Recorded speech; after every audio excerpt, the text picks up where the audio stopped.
So one of the things we're going to look at for this session is looking at these rep systems, if you like, how we represent information to ourselves and to other people, and how useful that can be to make sure that we can communicate effectively with people because we're using their words back to them and we're using the way they represent information back to them as well.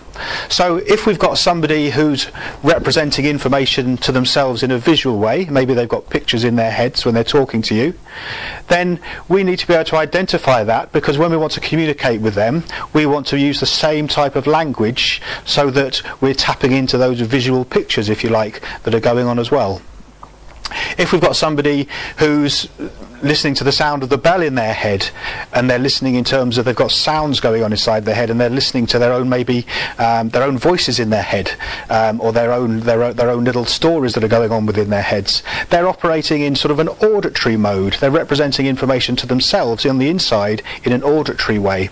And if we can identify that, and we can then use auditory types of languages and words back to them, then again it's going to help accelerate that rapport process.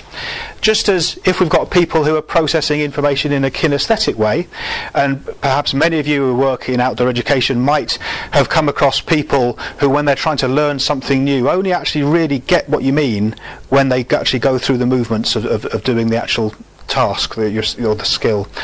They're people that maybe are processing information in a very kinesthetic way, and so being able to identify that and be able to use the right types of language is going to be very, very useful in terms of accelerating the rapport building process with them. Okay. So what do we mean by using the right type of language when somebody's processing information in a visual way, or an auditory way, or a kinesthetic way? Whenever we talk, whenever we are expressing ourselves to other people, usually, because the way we gather information in is through our five senses, we then process it in our heads, and the only way we can make sense of that information and then give it out when we communicate often is to put it in some kind of sensory language. If you listen to a policeman in the dock in court, they have managed to, or that they're trained in such a way that they take all the sensory specific language out of their communication.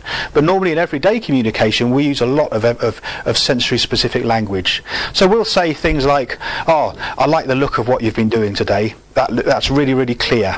And if you think about those words, when I say things like look and clear, it makes us think into visual terms. Okay, so if I were to say to you, I'm afraid that doesn't really ring any bells, I don't think we're singing off the same song sheet here, what type of way do you think I might be processing information inside? Yeah, so it may well be that my particular preference, the way I'm processing information at that time, that doesn't really ring any bells. Bells can be an auditory thing.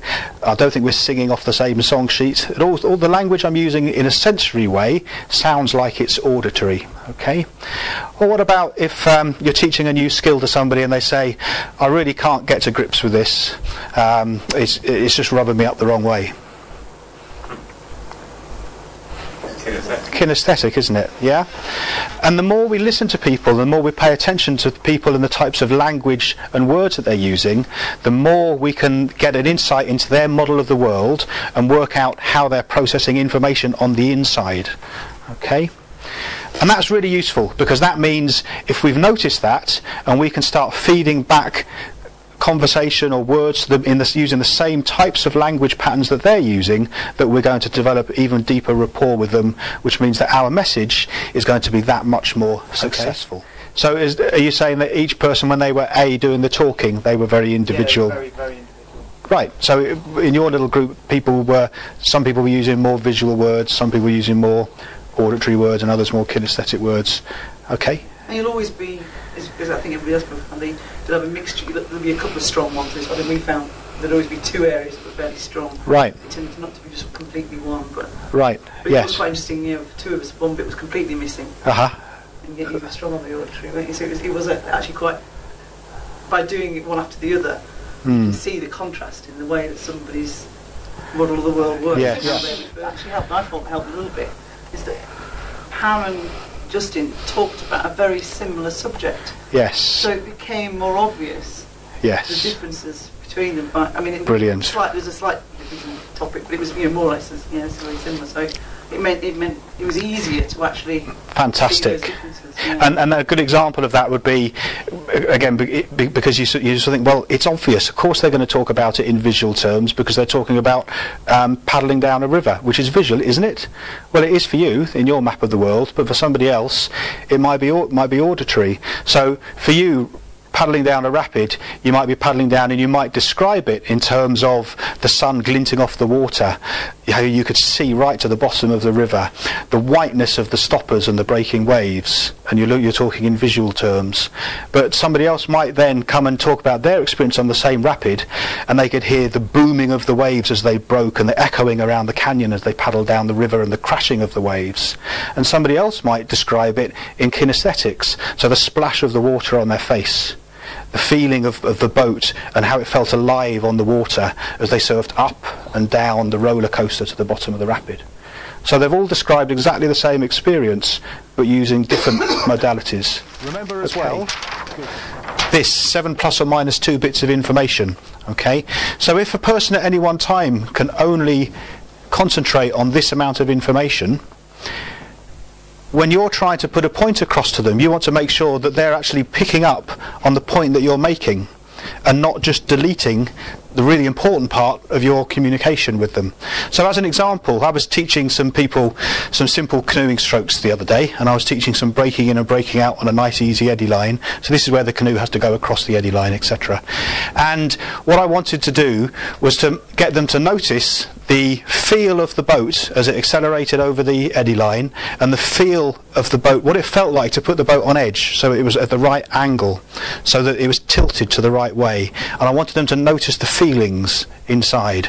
And when I asked them what they were noticing, they were saying, well, I'm looking at the eddy line and I'm looking at the angle of the water coming down here, and I'm looking at that rock. And it was quite clear that they were in visual mode, and I wanted them to get into kinesthetic mode. Now, what I could do to get into rapport with them is I could start using visual language. Their map of the world is already in visual, so they're talking about looking at the flow of the river, looking at the line of the rapid. So I could start talking to them using that type of language, and then I could lead them, once I've got rapport with them, I could lead them into, yes, well, while you're looking at that, what do you notice about the way this feels or that feels? And because we've entered into the same model of the world and we've got rapport, they're quite happy to follow me into kinesthetic modalities. So as a tool, in trying to get a point across and trying to make sure that they're focusing on the right bit of information and not deleting the bit of information that is important to them, it can be a really useful tool as well.